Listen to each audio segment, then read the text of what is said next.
Oi, pessoal. Então vamos continuar falando sobre reprodução. Hoje vamos ver uma aula sobre tipos de reprodução dos seres vivos. Vamos começar pela reprodução mais simples, né? Reprodução assexuada. A reprodução assexuada ela acontece quando um indivíduo ele dá origem a outros novos indivíduos sem a necessidade da participação de um outro indivíduo, ou seja, um só indivíduo dá origem a vários outros, dois ou outros, né? No caso aqui está mostrando uma bactéria que ela está sofrendo uma divisão binária, né? Primeiro ela duplica a quantidade do seu DNA, depois a sua célula se divide e aí ela cresce dando origem a duas novas bactérias. Nessa mesma imagem aqui, existe também uma outra possibilidade, né? As bactérias elas se juntam, né? Tem uma estrutura aqui na parede celular dela que ela pode compartilhar material genético, mas nesse caso aqui ela tá compartilhando os plasmídios do corpo dela. E nesse tipo aqui a gente chama de conjugação, mas a forma de reprodução assexuada é essa daqui, a divisão binária das bactérias. Não só as bactérias se multiplicam dessa forma, né? Todos os seres unicelulares eles vão se multiplicar assexuadamente dessa forma, dividindo as suas células. Nosso corpo também, para a gente crescer, as nossas células vão se dividindo e nosso corpo vai aumentando de tamanho. Outro tipo de reprodução assexuada se chama partenogênese. Eu coloquei o par grandão aqui porque tem gente que fala paternogênese, mas não é partenogênese. Que está relacionada ao quê? Por exemplo, aqui no caso das abelhas, quando a rainha põe um óvulo que foi fecundado pelo zangão, né, ela doou um óvulo e o zangão espermatozoide, formam-se as fêmeas, né, tanto uma nova rainha quanto as operárias, que são todas fêmeas. Quando ela põe um óvulo que não foi fecundado, forma-se o zangão. Isso não quer dizer que o zangão é um clone da rainha, ele é partenogenético. Ou seja, né, ele se forma a partir de. Ele tem a metade da informação genética da rainha. Então ela põe um ovo que tem a metade do DNA dela e forma-se o zangão. Lá no caso das bactérias é como se fosse uma um clone da outra, né? Que na maioria das vezes elas ficam com o material genético igualzinho. E isso vai ocorrer não somente nas abelhas, ocorre em formigas também, e outros insetos. Aqui tem um grupo, né, que tem um momento que vai formar por reprodução assexuada partenogenética, né, formando novos pulgões. Né. Existe em outras estações do ano, no caso entre o fim do verão e o início da primavera, né, ou seja, outono e inverno, a reprodução sexuada, que o macho e a fêmea se acasalam, né? Um doa o espermatozoide e o óvulo e forma um ovo. Esse ovo vai resistir ao inverno para elas, vai sobreviver tanto à seca nos países que não são frios, né? Ou à neve nos países mais frios, e depois, quando começa a primavera, eclode, formam-se fêmeas, e essas fêmeas vão botando ovos não fecundados e se reproduzem partenogeneticamente. Aqui mostrando que na reprodução assexuada, um indivíduo só, no caso na maioria das vezes, uma fêmea dá origem a outros indivíduos, sem a necessidade, por exemplo, da participação do macho. Isso ocorre em vários grupos animais, tanto invertebrados quanto vertebrados também. Outra forma de reprodução também é por meio de brotação, né? Aqui é o caso da levedura da cerveja, né? Que é um fungo, que ele é uma célula só, né? Então ele brota e vai dando origem a novos outros indivíduos. É só um modo de crescimento celular diferenciado das bactérias que se dividem, né? As plantas também, a gente pode fazer pegar mudas, né, e fazer um novo indivíduo a partir do outro. Aqui no caso da mandioca, ela é feita assim, né? As pessoas vão lá, pegam um pedacinho do caule dela, planta na terra que vai desenvolver um novo pé de mandioca.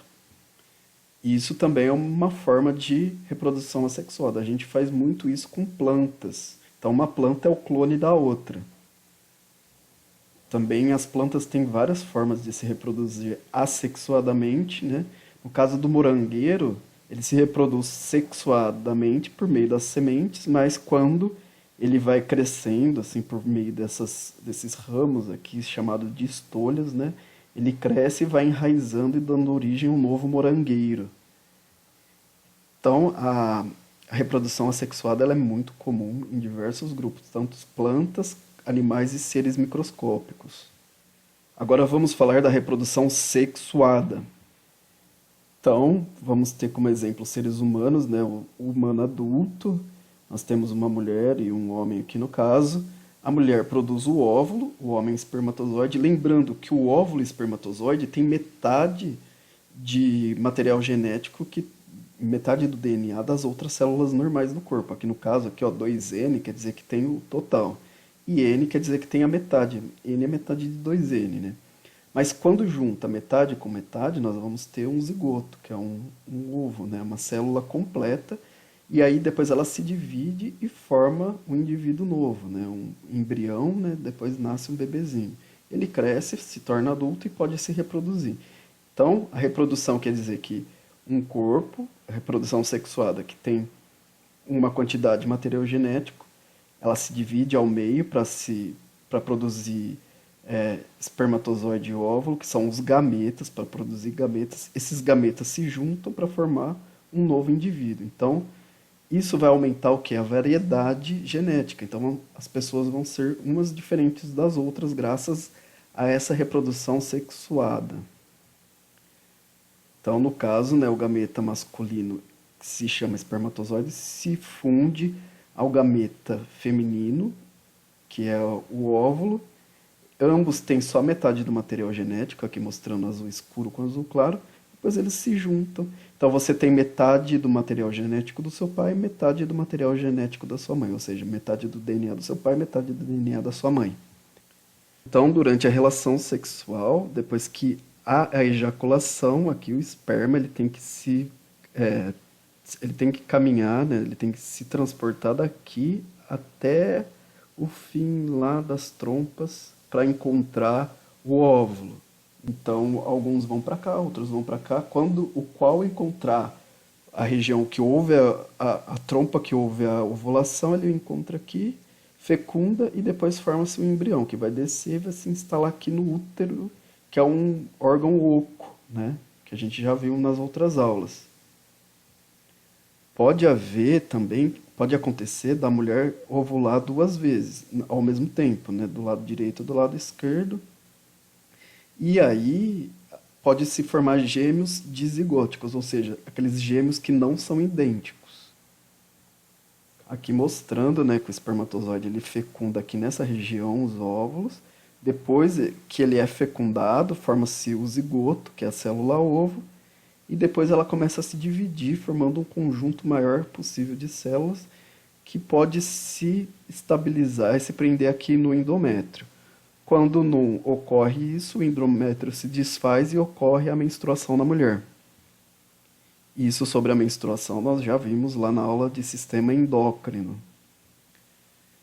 Mas, como nós vimos, né?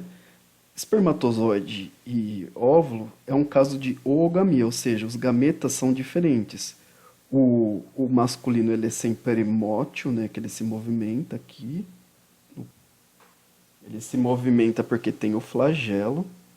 Existe um caso de anisogamia, que embora os dois gametas se movimentem, tanto o feminino quanto o masculino, eles têm uma diferença de tamanho. Existe caso que não existe diferenciação sexual. Então, os dois gametas são iguais, tanto de um indivíduo quanto de outro. Aqui, nesse caso, existe um acasalamento isogâmico, né? Que 2 indivíduos se juntam para formar um zigoto. Não há diferenciação sexual entre eles. Aqui nas imagens, geralmente, eles falam do tipo mais, do tipo menos, eles se juntam para formar um novo zigoto que vai se dividir e formar novos indivíduos. Até agora a gente viu uma forma de reprodução sexuada comum, né? Diferentes sexos se juntam para formar um novo indivíduo. No último caso, não. Existem casos de hermafroditismo, ou seja, um indivíduo ele contém os dois tipos de gameta, tanto masculino quanto feminino, e são férteis. No caso aqui que a gente está vendo, aqui é o ciclo da tênia, que é uma doença, um verme que dá no nosso intestino, que pode acontecer no nosso intestino, quando a gente come carne de porco ou de boi cru que tiver contaminado, né? A tênia, ela é capaz de fazer uma autofecundação. Então, lá dentro do nosso intestino, ela pode liberar espermatozoide, fecundar os óvulos e daí os ovos serem botados e saírem por meio desses pedaços aqui chamados proglotes, né? Que vai sair nas fezes. Depois esses ovos eclodem, são consumidos, vão parar em alimentos que esses animais consomem e depois vão se desenvolver lá no corpo desses animais e a gente se alimenta da carne e pode dar continuidade a esse ciclo. Então, autofecundação é quando o indivíduo é hermafrodita e fecunda ele mesmo. Mas existe o caso de fecundação por hermafroditas que é simultânea, né? No caso da minhoca, ela tem tantos gametas masculinos e femininos, né? Mas uma vai fecundar a outra. Então, aqui no caso, a masculina vai liberar os espermatozoides na feminina, aqui de um lado e do outro lado. Então, elas são hermafroditas, mas elas não se autofecundam. Uma fecunda a outra. E existem muitos corais que eles se reproduzem geralmente assexuadamente, né, por brotamento, ou se quebra um pedacinho dele da origem a um novo coral. Mas eles também podem liberar os dois gametas, só que em tempos diferentes, para não haver a autofecundação. Por quê? Para ter mais diferenciação genética. Quanto mais diferenciação genética, é melhor para a sobrevivência de uma espécie. Não. Alguns indivíduos, por ser diferente, podem resistir melhor a uma mudança climática do que a outra. Então é muito importante que isso ocorra em qualquer população. Aqui mostrando também que existem vários animais que têm dois ciclos, né? No caso aqui das medusas, algumas espécies de medusas que são uma forma de água-viva, né? Que tem a reprodução sexuada, né? Forma-se uma larva, ela se instala, forma um pólipo. Aí o pólipo ele se divide assexuadamente, dá origem a vários indivíduos, e depois tem um ciclo assexuado e um ciclo sexuado. Vamos ver agora a reprodução em plantas e algas. Aqui eu vou mostrar para vocês uma reprodução num tipo de alga que são algas verdes, né? Existem vários tipos de algas. Aqui no caso existe um esporófito, que é uma planta que libera esporos, que tem a metade da quantidade genética dessa, que vai formar os gametófitos, que é uma outra geração de plantas, e cada gametófito vai liberar o masculino e o feminino, eles vão se juntar para formar gametas, né? Os gametas vão se juntar para formar um zigoto, o zigoto vai se desenvolver e vai crescer, se formar uma nova alga, um novo esporófito. Então esse é o ciclo de vida alternado. A gente fala que tem uma alternância de gerações, né? Uma geração de esporófito e uma geração gametofítica, né? Então é uma alternância de gerações, assim como a gente viu aqui para as medusas, que tem uma alternância de geração, uma sexuada e uma assexuada. Aqui no caso das algas, nós temos uma geração gametofítica e uma geração esporofítica. Então, no grupo das briófitas, que são os tipos bem simples de plantas, elas não crescem muito, mas é muito comum ver em muros, em galhos e troncos de árvores, né? Eles têm também uma alternância de geração, né? Ou seja, eles liberam esses esporos, os esporos vão germinar. Aqui não tem uma reprodução sexuada, né? Então, eles formam gametófitos, que é essa parte aqui, que formam gametas, né? Que se fecundam, e aqui uma alternância de gerações. Nas briófitas, que são os musgos, que são plantas bem simples. A mesma coisa ocorre nas pteridófitas, que são as samambaias e plantas relacionadas, né? Vocês já viram, assim, na parte de trás da folhinha das samambaias, essas bolinhas aqui, né? Essas bolinhas aqui, elas são soros que liberam esporos, que são pozinhos pequenos. Eles conseguem encontrar um local propício para se desenvolver e começa a formar uma nova planta que é chamada de gametófito, ou seja, aqui é uma reprodução assexuada. Depois o gametófito ele forma gametas que vão fecundar e dar origem a uma nova planta que vai crescer e formar uma nova samambaia. Então aqui houve uma alternância de gerações, né? Uma fase assexuada, que é a liberação de esporos, e depois uma fase sexuada, que vai formar uma. Depois vai haver a fecundação e vai formar a planta grande. Aqui no caso tem uma grande diferença de tamanho. As samambaias adultas, grandes, né? Os esporófitos da samambaia é bem grande, os gametófitos são bem pequenininhos. É muito raro de se ver. Mas o mais comum que a gente conhece são as plantas com sementes. Ou seja, as plantas se reproduzem liberando esporos, né? Esses esporos, a planta masculina ela produz esporo que vai germinar e vai fecundar o óvulo da planta feminina e vai dar origem a uma semente. Depois a semente vai cair no chão e vai nascer uma planta adulta. Aqui no caso nós estamos vendo esse tipo de planta que se chama gimnospermas. As mais comuns são os pinheiros. Aqui no caso está demonstrando uma araucária, que é uma planta nativa aqui do Brasil. Então elas formam esses cones aqui, que é comum, é bem comum ser visto, né? E existe a planta masculina que produz pólen e a feminina que tem o óvulo. O pólen fecunda o óvulo e depois se forma a semente. Aqui no caso vai formar aquele pinhão, né? Que a semente é aquele pinhão que a gente pode comer, mas ele é uma semente que dá origem a uma nova araucária. E o tipo de planta mais comum são as plantas com flores e sementes, né? As plantas com flores, elas têm uma parte, algumas são dioicas, ou seja, plantas com sexos separados em indivíduos separados, e tem flores hermafroditas, que têm os dois gametas na mesma flor.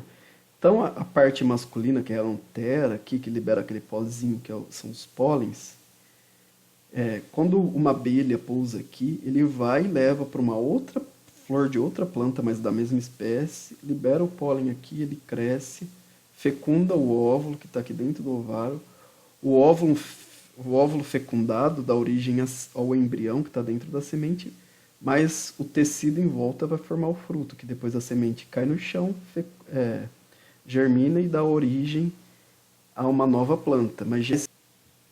Então, recapitulando, as plantas com semente, elas têm uma reprodução sexuada por meio dos grãos de pólen e o ovário das plantas. E também os fungos se reproduzem, né? E eles também têm uma alternância de geração, né? Eles têm uma reprodução, né? Que é crescimento dos fungos, né? Eles liberam esporos também, mas o esporo não é uma forma de reprodução sexuada, ele é assexuado. Então o esporo elevado cai, nasce uma nova hifa, mas existe também a reprodução sexuada. Eles não têm diferença sexual entre uma e outro, né? E formam um indivíduo, um zigoto, que depois vai germinar. Então nós temos aqui uma alternância de gerações, tanto sexuada quanto assexuada. Aqui no caso da imagem é o bolor do pão. Existem também fungos bem maiores, né, que formam cogumelos. Também tem aquele mesma reprodução, né? Uma reprodução assexuada, que é a liberação de esporos. E aí, quando o esporo cai no chão, forma novas hifas. Hifas é uma parte microscópica do fungo, né, que fica debaixo do solo. E quando eles se juntam, aí nós temos a reprodução sexuada, tá? É tudo muito complexo, mas é só para vocês observarem que tem várias formas dos seres vivos se reproduzirem no nosso planeta. E agora vamos falar sobre hibridização. É muito comum a hibridização quando a gente cruza animais de espécies diferentes. e eles têm um descendente. Em muitos casos, esse descendente não é fértil. No caso, assim, quando eu cruzo o jumento com uma égua, eu vou ter o burro ou a mula. Burro também pode ser chamado de jegue, de asno. Quando eu cruzo o cavalo com uma jumenta, eu vou ter um bardoto. Então são animais que são muito próximos, mas eles não são capazes de ter um descendente fértil. Então eles são de espécies diferentes.